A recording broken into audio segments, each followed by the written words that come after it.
संदेश देत आहे. गिरणी कामगारांचा देखील एक प्रश्न आहे, पण मराठीचा देखील मोठा मुद्दा आहे. महाराष्ट्र दिनाच्या सर्वप्रथम सर्व महाराष्ट्रवासियांना आणि या एक भाषिक महाराष्ट्र राज्याच्या खरं तर तुम्ही सगळ्या मराठी माणसाने लक्षात ठेवा, हे राज्य आपलं एक भाषिक आहे आणि या एक भाषिक मराठी राज्यामध्ये गेल्या अनेक वर्ष माझ्या गिरणी कामगार बांधवांचा लढा सुरू आहे. माननीय मुख्यमंत्री महोदय, आज 1 मेच्या रोजी आपण घोषणा करून टाका की या सगळ्या गिरणी कामगारांना मुंबईतच त्यांच्या हक्काचे घरं मिळतील. अहो, दुर्दैवाची बाब अशी आहे, बिहार भवनला तुम्हाला 30 मजली इमारत बांधायला इथे जागा आहे. तुम्हाला परप्रांतीने झालेल्या आक्रमणासाठी 2011 का 2021 पर्यंत जे अनधिकृत झोपड्या बांधल्या, नदी नाले आमचे जंगल नष्ट करून त्या झोपडपट्ट्यांसाठी माराच्या माध्यमातून घरं आहेत. तुम्हाला परप्रांतीय कामगार नोकरदार वर्ग यांच्यासाठी स्वस्त दरामध्ये घरे देण्यासाठी घरे आहेत. परंतु माझा गिरणी कामगार, ज्या गिरणी कामगाराने या संयुक्त महाराष्ट्राच्या लढ्यामध्ये महत्त्वाची भूमिका बजावली, त्या गिरणी कामगारांना आज तुम्ही वाऱ्यावर सोडताय. अनेक मुख्यमंत्री बदलले, अनेक सरकार बदलले, लढा तोच आहे. परंतु आज जर तुम्ही पाहत असाल, नक्कीच आपण बघतोय की गोवर्धनजी, आता सध्या मराठीचा देखील एक मुद्दा आहे. आपण बघितलं की मनसेनी एक घोषणा केलेली पाहायला मिळते की मराठी आलं तर नाही आलं तरी चालेल, आम्ही शिकू, पण जर नाही बोलणार असा उद्दामपणा केला तर आम्ही तुमची मस्ती उतरवू, अशा पद्धतीची घोषणा आहे. कसं बघता त्यात?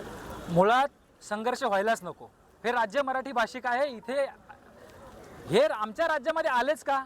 यांना हे येताना माहिती नव्हतं का की ह्या महाराष्ट्र हे एक भाषिक मराठी राज्य आहे? मग जर त्यांना माहिती असताना ते जर महाराष्ट्रात येऊ शकतात तर मग मराठी बोलण्यात अडचण काय? गेल्या 2019 पासून मराठी एकीकरण समिती या रिक्षा टॅक्सी चालकांच्या मराठी अनिवार्यतेसाठी भांडते. 2019 आम्ही याचा कायदा करून घेतला, परिपत्रक काढून घेतलं, त्याची अंमलबजावणी पुढे होत नव्हती. तेव्हापासून परवाने दिले जात होते आणि यांच्याकडून एक ॲफिडेव्हिट लिहून घेतलं जात होतं, वकालतनामा लिहून घेतला जात होता की मराठी आम्हाला अवगत आहे आणि आम्हाला परवाने देण्यात यावेत. या लोकांनी, अनेक या रिक्षा चालकांनी शासनाची फसवणूक केली आणि फसवणूक करून हे परवाने मिळवले आणि आज हेच लोक शासनाच्या विरोधात जाऊन आंदोलन करतायत. आज हे आम्ही मराठी बोलणार नाही म्हणून आंदोलन करतायत, राज्यद्रोह करतायत. उद्या इथे जमलेले जेवढे मराठी आहेत ना, त्यांनी मराठी बोलू नये, हे मराठी बोलला म्हणून आंदोलन करतील, हे देखील तुम्ही लक्षात ठेवा. माननीय देवेंद्र फडणवीस साहेब, तुम्ही आज मराठीमध्ये भाषणं करतायत, तिथे विधिमंडळात भाषणं मराठीमध्ये करतायत.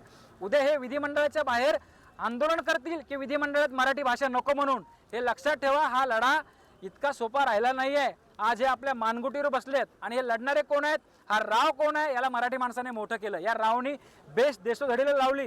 गिरणी कामगारासाठी या रावकडे वेळ नाही आहे. आज गिरणी कामगार काय कामगार नाही आहे? इथे का नाही आला राव? परप्रांतीसाठी धावून आला की नाही?